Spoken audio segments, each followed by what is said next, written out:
Voici le point de rencontre entre la rivière Mukuvisi, le principal affluent de la principale source d'eau de Harare, le lac Chivero. Il y a une odeur âcre ici. C'est parce que des eaux usées brutes et des effluents se déversent dans le lac, après avoir été pompés de la ville en amont.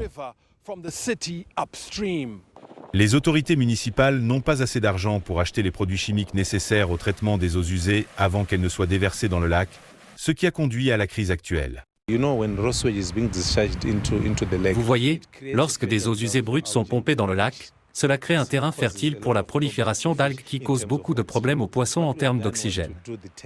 Ce que nous avons fait, c'est effectuer des tests pour découvrir ce qui se passait et les tests ont confirmé que des cyanobactéries étaient à l'origine de la mort de ces animaux. 4 rhinocéros et des gnous, 3 zèbres et plusieurs espèces d'oiseaux sont morts et des milliers de poissons se sont échoués sur le rivage. C'est très grave, c'est très critique. Non seulement la faune et la flore souffrent, mais aussi la population qui vit autour du lac.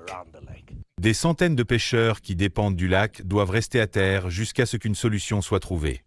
Monsieur Stafford, qui a mis en garde contre l'augmentation de la pollution, estime que cette crise actuelle va enfin pousser les autorités à agir.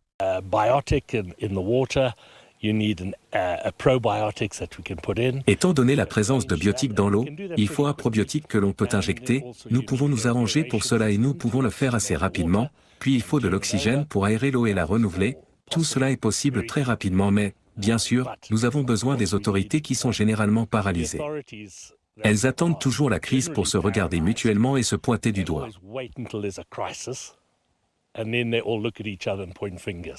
Les autorités affirment que la seule solution permanente est de cesser de déverser des eaux usées brutes dans le lac, ce qui suppose que la ville de Harare reçoive les fonds nécessaires pour traiter les déchets.